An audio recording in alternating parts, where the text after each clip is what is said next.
others, it leads to depression later on. Mm-hmm.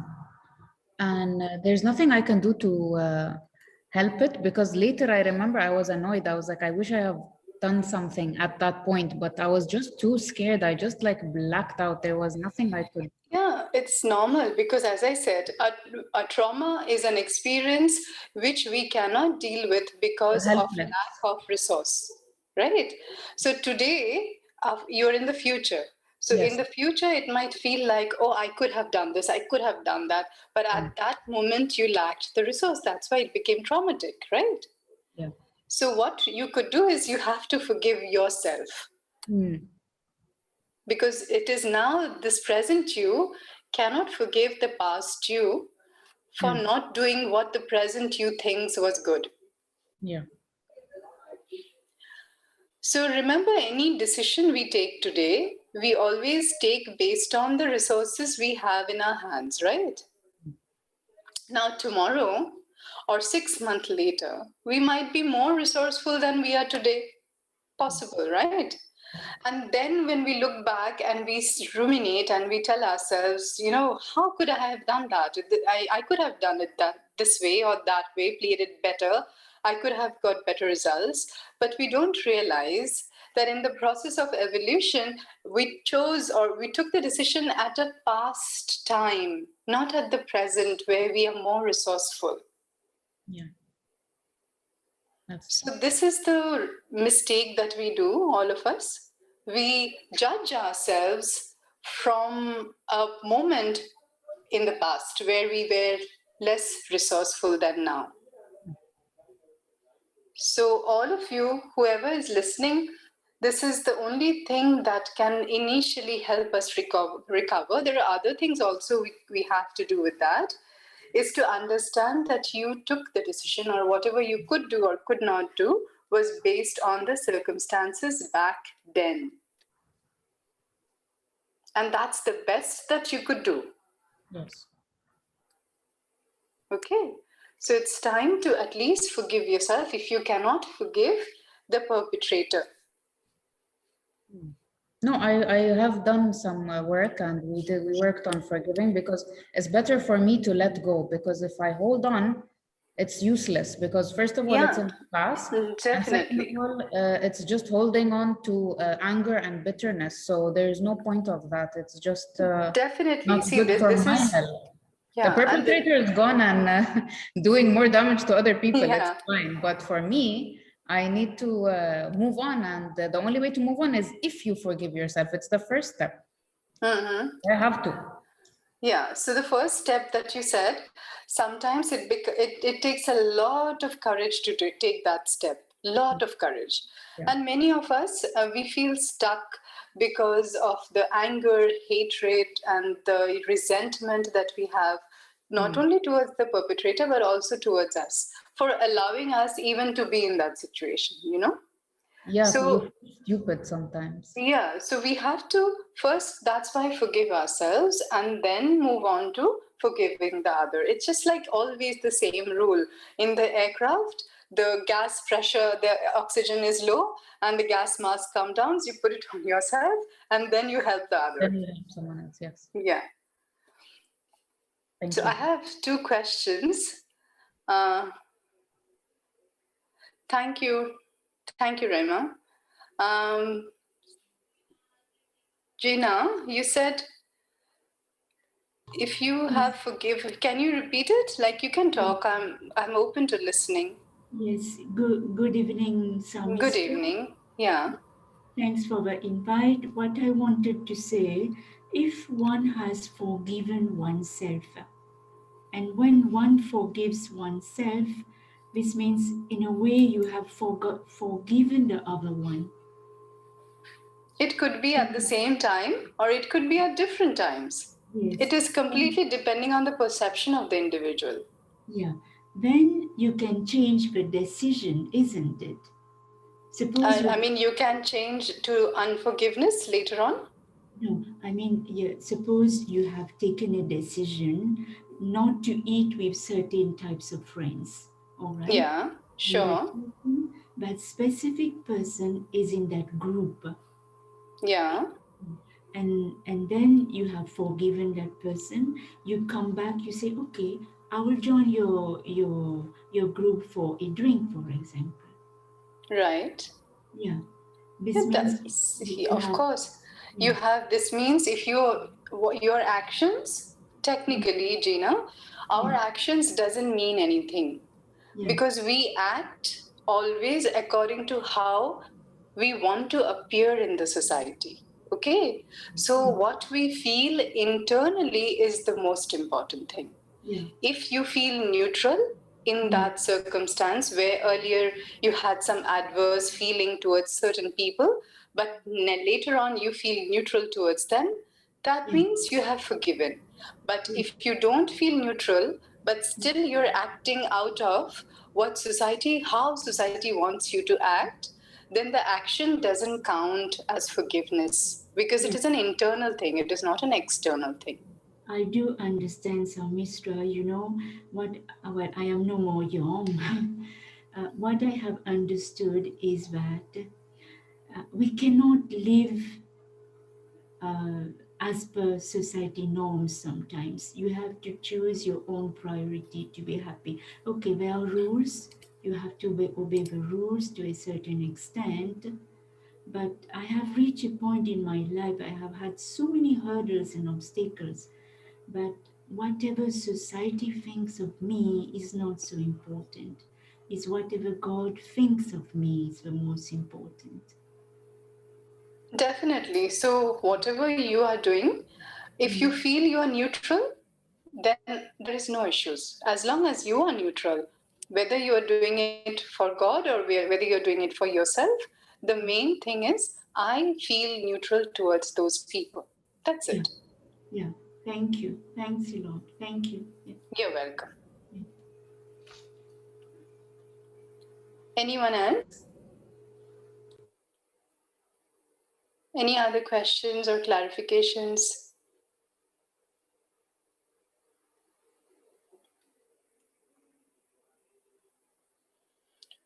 Nothing, okay? So I'm going to share a screen with you.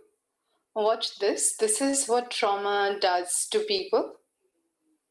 And wait, I'll share screen. Just let me know if you can see this. Can you see all of you? Just any yes, no? Yes, we can. Okay. Yes, we can. Yes. Right. So this is trauma and what all effects that trauma can have on us. All of us might not have all the symptoms. Maybe some are expressive in one and the others are expressive in others, but just to have a general understanding, okay?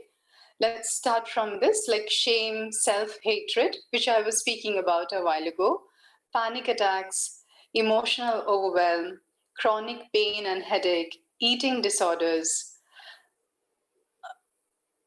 substance abuse, self-destructive behaviors, little or no memories, hypervigilance. It's like the caveman going back to his den, always being hypervigilant, dissociation. Some of us just pretend that the problem is not there, and this is again the freeze mechanism I'm talking about, where we dissociate from the problem. Depression, irritability, loss of interest, numbing, insomnia, decreased concentration, hopelessness, nightmares and flashbacks, intrusive memories, startle response. And this is one of many of those responses that untreated trauma can create.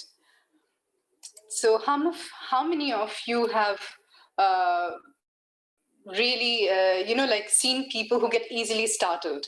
I think many of you have seen that, right? Like when you're talking to someone or they're like concentrated on doing something, looking at their phone, and you go and stand behind them, they just get startled, or they're like, I know my husband, like I have been living with him for the last 25 years. And every time he is asleep and I go and call him, as if he's seeing a ghost, and I am that ghost, and I have to bear being his ghost for the last 25 years, and it's traumatizing for me. But that's how it is sometimes. Okay, little or no memories means we forget, we completely forget, we become forgetful more, we can't focus, all of that happens. If endorphins are released in freeze, is that associated with payoff pleasure feedback that becomes a habit? It could be one of the behavioral changes that happen, but the chemical which triggers the freeze mechanism, that's what I was talking about. Now, this is another slide which I want to share. This is about untreated trauma in an adult mother, okay? How that affects the child. I know many of us, we don't want to see this or understand this, but this awareness will help you all to be more mindful and more aware of who we are and how we should be at the moment of caregiving and childbirth.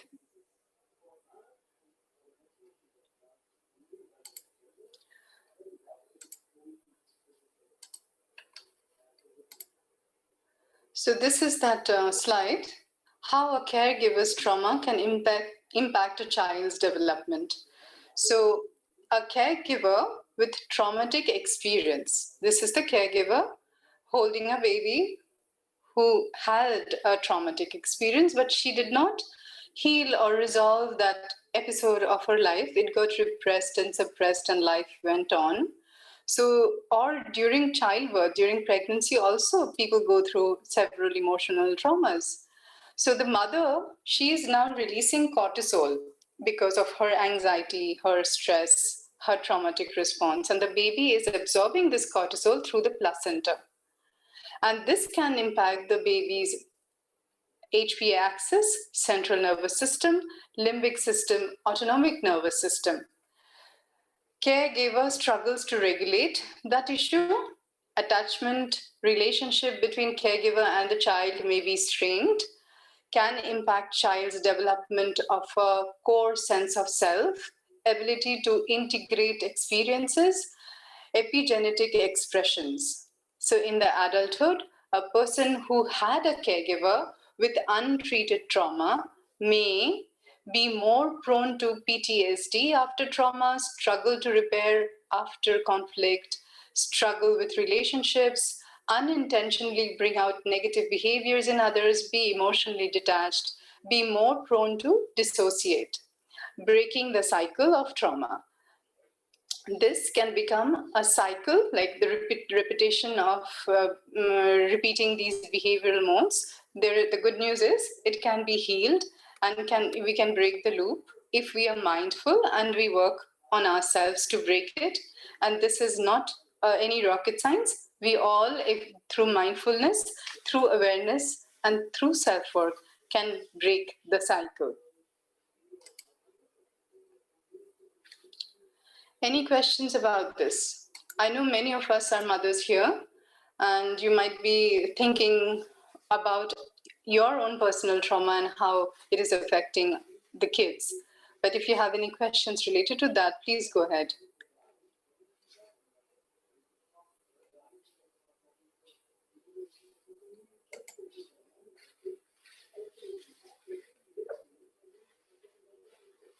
Nothing, right? Okay. So as you understand, when all is well, our brain is the greatest supercomputer on the planet, a complex network of about 100 billion neurons. It's not only great at processing and organizing information, it's really, really fast. And every second, somewhere between 18 and 640 trillion electric impulses are zipping through our brains.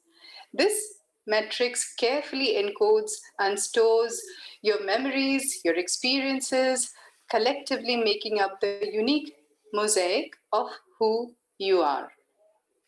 But when a shock disrupts the system, and this shock or trauma can linger in the body and the mind, affecting our health for years to come. The truth is that trauma is not just in the head.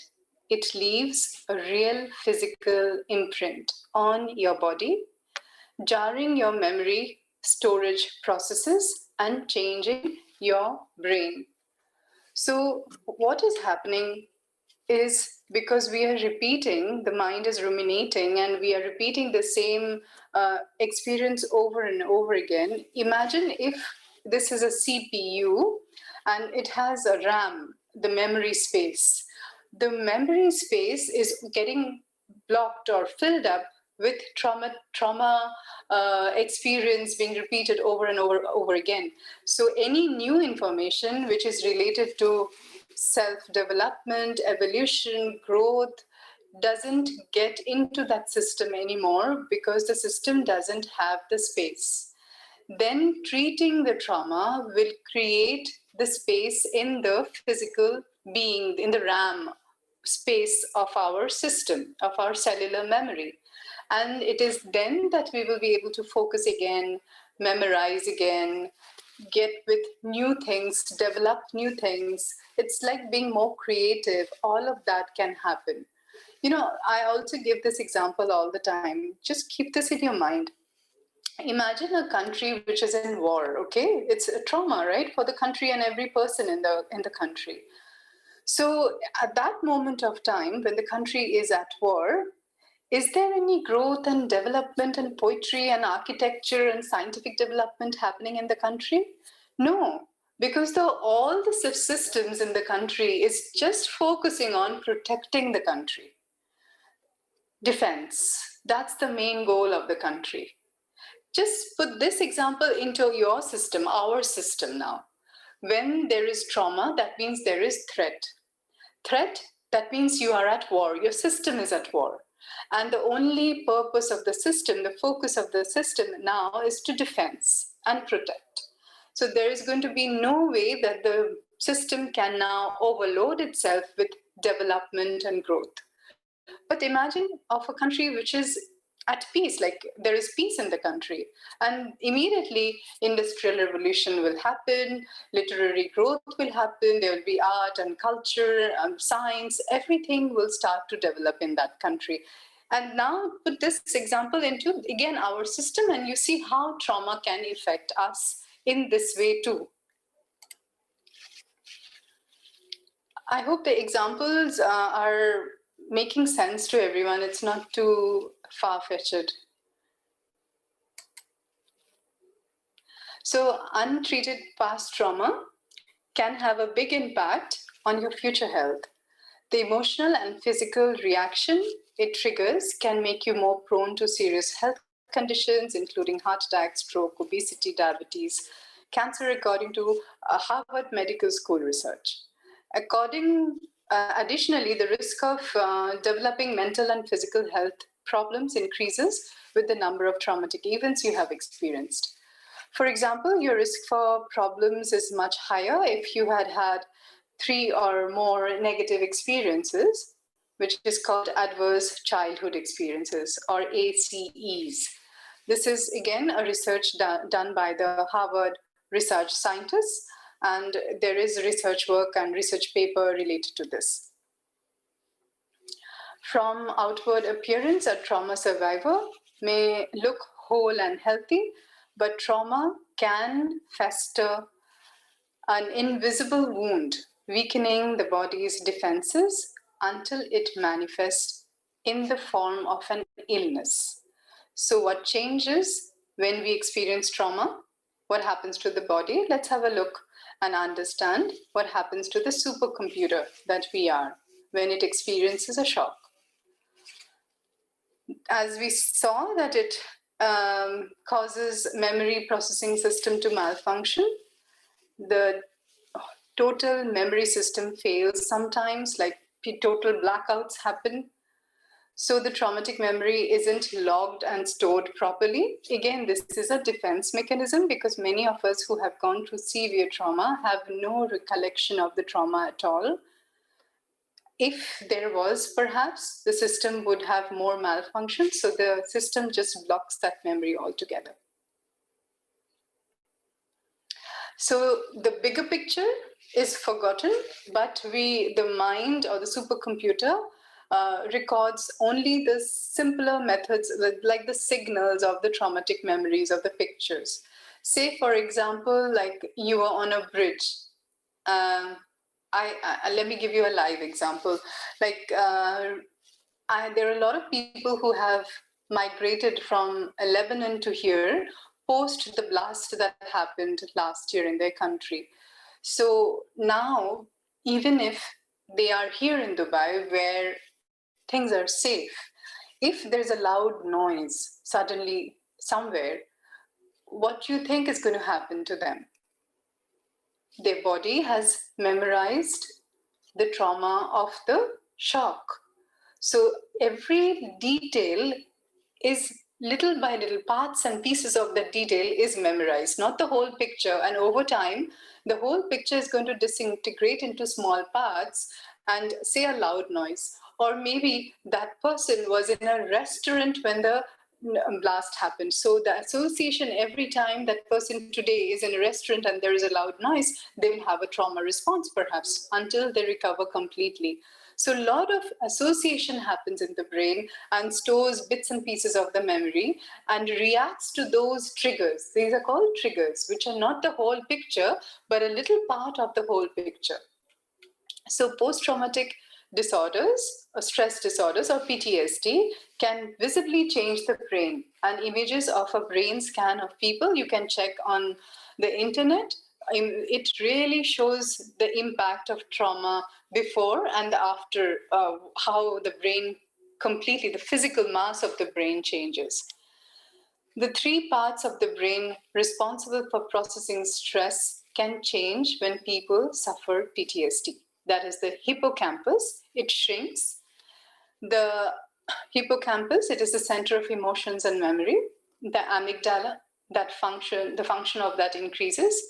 The center for creativity and rumination. So we begin to, stress ourselves thinking of the same problem over and over again. So whoever had a trauma and that memory comes back over and over again, now you know which part of your brain is overworking. It is the amygdala. The function of it increases immensely. The prefrontal part of the brain function decreases. So the prefrontal part of the brain is the neocortex, right? Which is the last part of the brain which is related to the human rationality, logic, etc. So that part function reduces. So we are not even thinking rationally anymore. So this part is more for planning and development. So we can't plan anything for the future and we are stuck in the moment. With untreated trauma, we also often use our survival strategies to live our everyday lives. So getting to know your specific survival style can be a big step on the road to healing and change. So just knowing what's going on often brings relief and grows self-acceptance and compassion. When we know what's going on, we can better support ourselves over time and pave the way for healing. So what is your survival style? I'm going to give you the examples of different survival styles and just see which one applies to you. There would be distinctive styles. That the first one is, it is the primary style, which is the fight mechanism, the tendency to fight. This often shows up as having a quick flash of anger, frustration that is disproportionate to the situation. The situation of today does not demand it, but your anger is from the past, which has not been properly vented. Getting defensive and trying to prove your case. Even if you know you are wrong, you hold your ground anyways and find it hard to admit your fault. Raising your voice or displaying aggression. Possibly getting scary to the people you love. Next is the tendency to flee or the flight mechanism. This might show up as ignoring a situation or pretending it didn't happen. Fleeing like you really want to get away. Like if you just get a fresh start, then things will change, which may show up as thinking about moving, like actually moving away from the situation, cities, jobs, relationships, etc. In the past, I used to, have this feeling. I used to think, oh God, if I wish I could have another chance and go away from here, run away from here to somewhere where no one would know me at all, and I could start all over again, fresh from the beginning. So I was in my flight mechanism, leaving the room or conversation and doing your best to avoid any and all confrontation, getting busy and preoccupied with something that's completely the opposite of the situation in hand. So if there is say someone is arguing, you just leave that situation and go and you start cleaning or knitting, etc., or maybe just cooking, whatever, but which is completely opposite to the situation in hand. And the last is the freeze mechanism and how it looks like.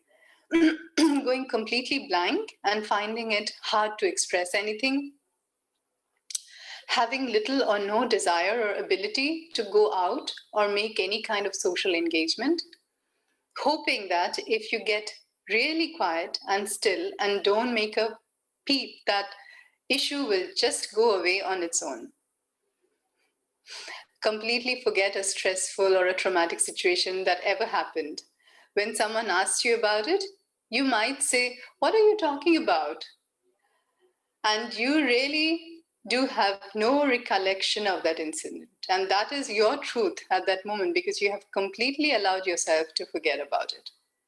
Having the time pass without much awareness, like be it for a minute or hours or days for years, like you don't even know what's happening. And suddenly you realize, oh my God, what did I do until now? And there could be also a mixed response in you. Like many of us, we have different responses in different situations. Like you tend to fight in some situations where in others, you just want to run away. Or you might get completely blank and shut down in others. So like a virus in our encoding system, unprocessed traumatic memories can become sticking points that cause our mental and physical processes to malfunction. Early evidence of cellular memory shows that it's not just our brain, but our body's cells that could hold an imprint of the past traumatic events. So what should we do? Okay, now the next thing is, with all this awareness and knowledge, the trauma will still happen and still you will be in situations which you would have to fight or run away from or freeze to protect yourself, because these are defense mechanisms. Without these mechanisms handy, we would not survive on the planet. So with all of this knowledge, now we have to also know what should we do.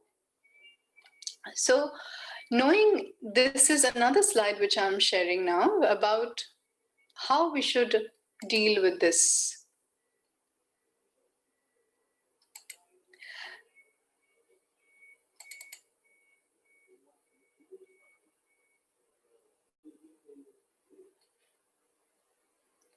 So before that, I want to show you a slide which shows what the childhood trauma, what does it, what impact it has. What if trauma is repressed in case where there is no change in personality in a young adult, resulting in... Yeah, of course, if we repress it and we don't deal with it in a healthy way, then it has to, because in our journey of life, the purpose of life is only to attain wholeness.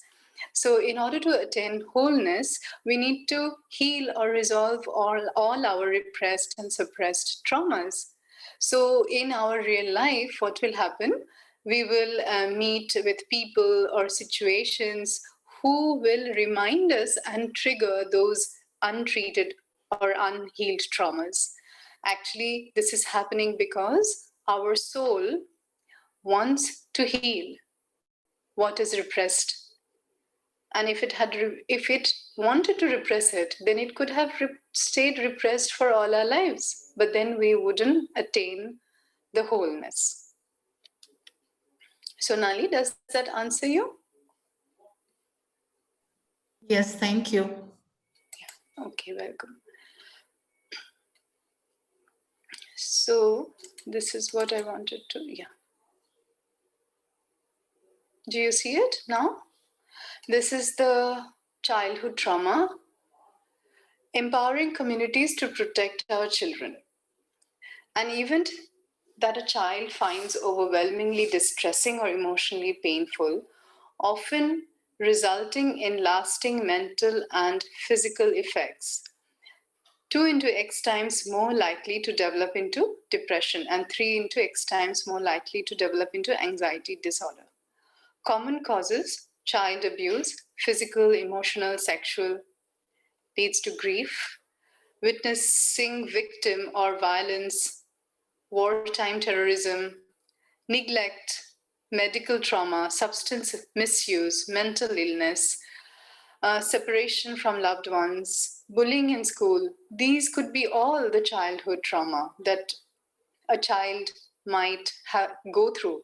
Not all children go through, but some of this in certain degrees can be experienced by a child.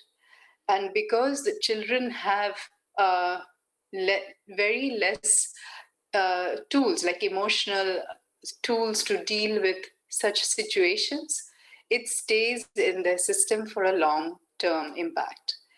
So it affects their perception of reality, takes away sense of safety, wires brain to expect danger, increases stress hormones flowing through the body, triggers flight, fight, and freeze response, creates a sense of helplessness, creates relationship problems, results in serious behavior problems.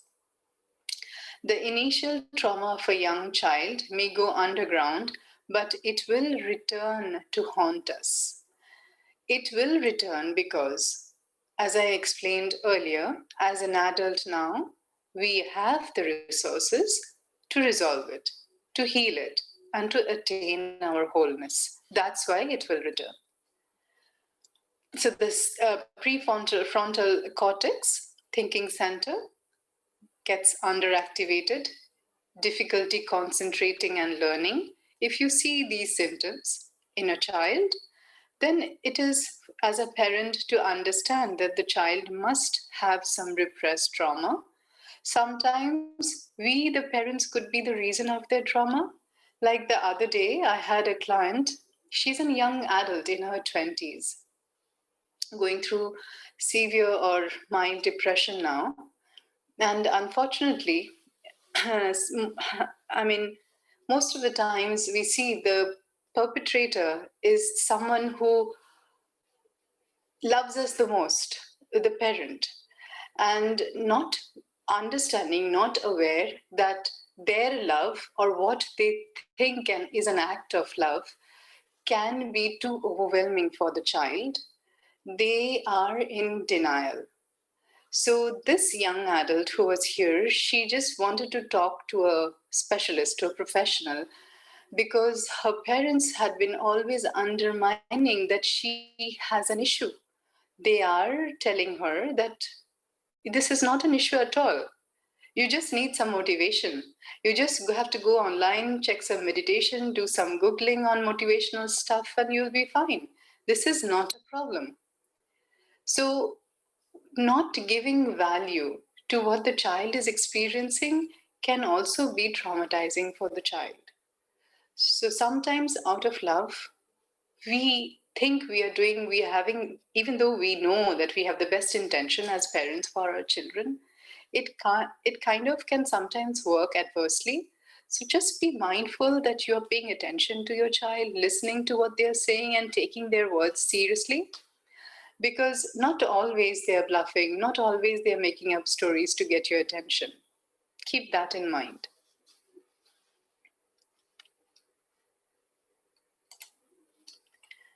And the last one that I wanted to share.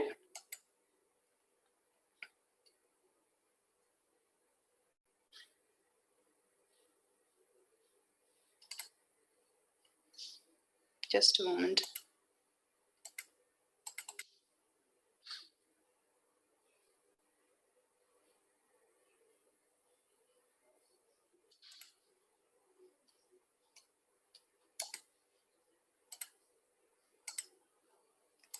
Here, how to support someone who has experienced trauma. So you can see this slide. It says predictability. Everyone loves surprise, not trauma survivors.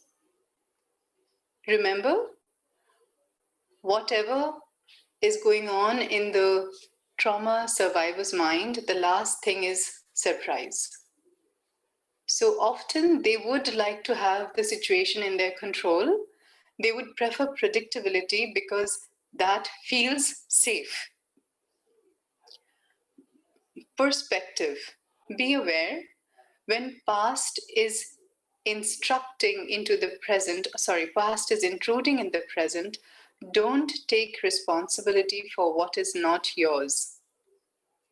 So be mindful and make them understand that this is not your responsibility. Attribution. Don't refer to the person's upbringing, problem, issues, behavior. Call it for what is trauma. So sometimes when we see that in some kind of response in the person, like we call them, oh, you are narcissistic, you're selfish, you're this, you're that. But we don't understand that this is a trauma response, a behavior that comes from a trauma. So instead of calling names for their behavior, call it that this is a trauma response which I see in you. Are you aware of it?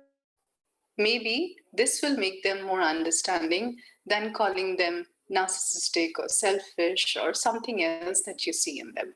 Because all of this is the response of a trauma. Reciprocity.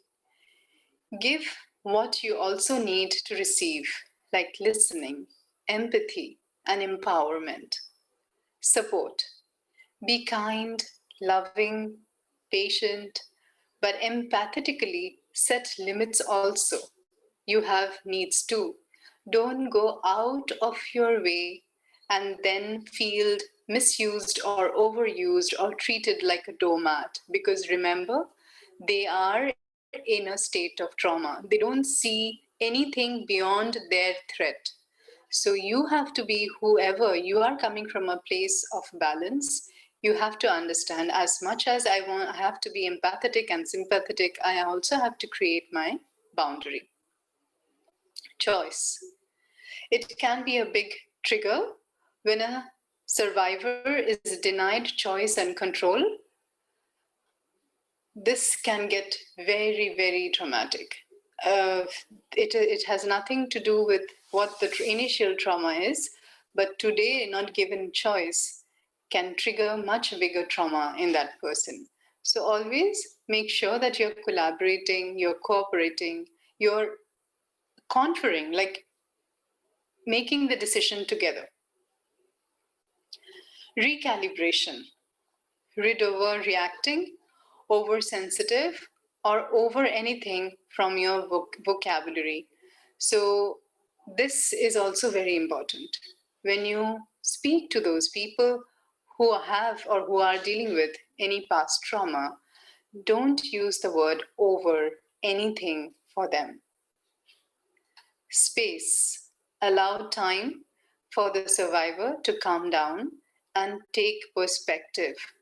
Trauma survivors often have difficulty regulating emotions and they take longer to calm down.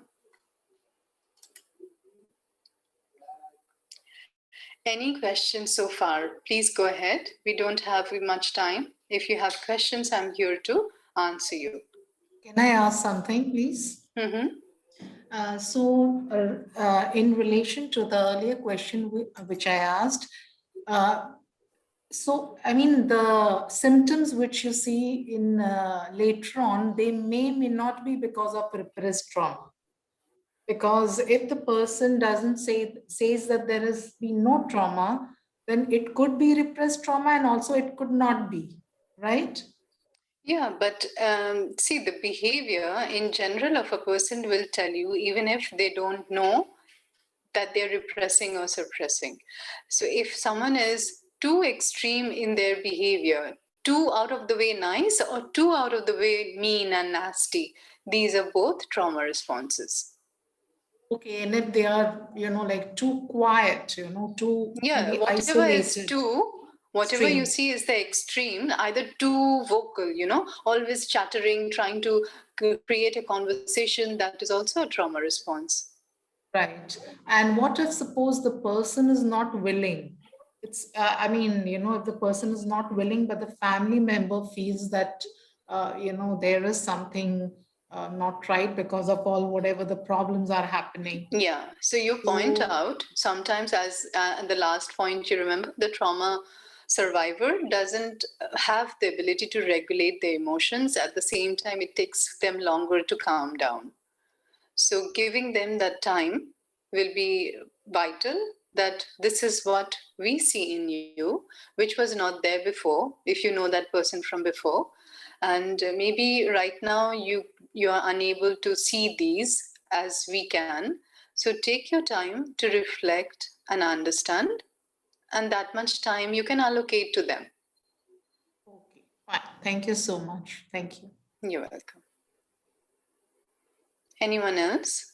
Yeah, I wanted to ask you, Yeah, sure. first of all, thank you very much for today. The information was really useful. You're I welcome. wanted to ask, will you be also sharing another workshop about how to, face the trauma and let it out of our body in a healthy way? Yeah. See, I'm a trauma specialist, and I do different workshops to release trauma from the body. But because of COVID and the space restrictions and the protocol that we have to follow, on-site sessions are not happening that much nowadays. So the moment things are back to normal, or we are going to be allowed to conduct proper workshops, like having 5, 6 people or 10 people, we can start again. Yeah, I'm based in Abu Dhabi, so if you could do another video like this, it would be really nice to Sure. just teach us how to let it out, because I'm sure everybody here in the class and everyone has faced some sort of childhood thing. All of us. Our parents back then were really, Our parents and our ancestors, they only knew how to function on autopilot. And they the never army had the style time. of Yeah. using They never had the time to reflect and think, okay, why am I doing what am I doing? No one thought, I guess. Even our parents now are interfering with how we raise our kids. They want us to raise the same. Yeah.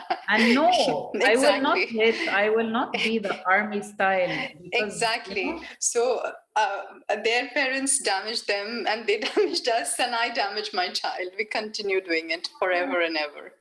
like they don't want to put an end, but we do, thank God. So we're stopping it. Thank God that we are having a little more awareness than them, and probably our next generation will be having more than we do. I'm sure. Yes. Yeah.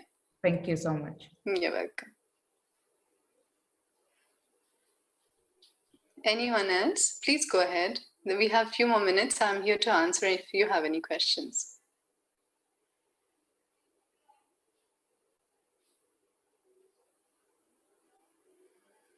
Nothing? Come on, don't tell me that there is no questions. Sarmistha, I just want to thank you. I was enlightened by what you say, that when there is war here, right? Mm-hmm. I must convince myself, no, I have to protect my fortress. Yeah. I have in fact, I have everything to be happy. It is just, Exactly. I am allowing myself to come first. For the enemy to conquer me. Exactly. So your main goal is to survive and to stay safe at that moment of war. Because I have I won't tell much of my life. I have traveled a lot, really a lot for 45 years. I'm just back to my country. Sometimes I have a sadness which I cannot explain myself. I know. Yeah, it becomes so strong, but I said, okay, that's the past. I have So everything. Gina, I'm sending you all the love. Thank you. Just take it and hold it in your heart. Just Yes. hold all the love in your heart for all the sadness, the times of the sadness that you feel. Hold this love inside your heart. Thank you. Yeah. Okay? Because we are all the same in the end. You are no different than me. I am no different than you. In the end, we are all the same. We are all filled up with our own share of sadness and joys. Thank you. Thanks a lot. Thank you. Yeah. You're welcome. Yeah. Any more questions? Leila? Yeah, 1 minute. Maria, Leila, I am 50 years old. First. Okay. Oh, who said? I just coughed really I said loudly. No, some Rema. Yeah, it was for Rema. She said, how 25 years of marriage surprised me because I'm 50. I would That's why never say that. Yeah. I would never think it. Don't say your age. You don't look at Can we get the healing powers you have, please? Mary May, I'm going to... Mary May, come on. So, thank you so much for being... Maria, you had some questions. Please go ahead. Well, the next seminar should be your anti-aging protocol. That's one thing. I just don't want to say this in social media. But... Okay, that's the first suggestion. Second question, just as an overview, given your definition of trauma, or the one that you've shared with us, is there an element to that, looking at that definition, that basically I think most, before I would have thought someone, let's say, who is post-war, post-abuse, that was very specific trauma, but that definition almost includes most of the population, really. Exactly. Every one of us are traumatized. Yeah. And also then my next, extension of that would be, like, very few people will just see that innately, that they're jumpy or they startle. And that won't go further into healing it and just keep, let's say, mirroring that experience and attracting people. Yeah, because they will think this is a normal behavior because they haven't experienced a normal behavior. So they don't know any better, right? And one more thing, I know I asked you before, I'm very interested in the fact that the freeze response is actually, it's triggered by endorphins. And I would normally think of dose or endorphins as the feel good thing. So is it just you're feeling good because there's a chance by playing dead you'll survive? Yeah, exactly. It's a survival mechanism. So it makes you feel good being cut off from the society, being, acting dead, playing dead. It makes you feel content within. And you feel, oh, I don't need them. I don't need to go out. I don't need to socialize. I don't need friends. I don't need family. That's really interesting. So even before the attack, you can't fight, you can't flee. So your body promotes that in order to... Yeah, the next level of survival. So then in a weird way, you can become more docile and anti-engaged in your life because... Exactly. So you are becoming now more the victim, right? In the modern society, you're becoming the victim now. In the freeze state more so than the other two? Exactly, because you're not aggressive, you're not fighting back, you're not running away. So you are becoming the martyr. And passive, is it? Because you aren't engaging. Exactly. Wow, more so. Okay, got you. So the victim archetype could be associated with the freeze response a little bit more, can it? Yeah. Okay. Yeah. More so than the flee. Exactly. And this later on can lead to depression. Okay. So it's more than if you're fleeing, you're actually actively doing something. Exactly. You still have the power. You still own it. And just in terms of, you hear a lot of people saying, I feel stuck. And so that stuck is also, it could possibly be, especially to freeze. Yeah, to could be a trauma response which haven't been resolved, but it's in the emotional level. It has not gone on to the behavioral or physical level yet. Okay, emotional level, it's stuck there. Yeah. Okay, that's fascinating. Thank you so much. You're most welcome. So thanks to every one of you for being here today and sharing your energy for the webinar. And I hope to see you guys again very soon. And of course, you will be notified whenever the next webinar is going to be. And God bless you. Ramadan Kareem to all of you. Have a good evening. Thank you very much. Same to you. Thank you. Bye. Have a good evening. Bye. Thank you, Bye. Sarmistha. Appreciate it. Bye. Bye. See you all. See you. Bye.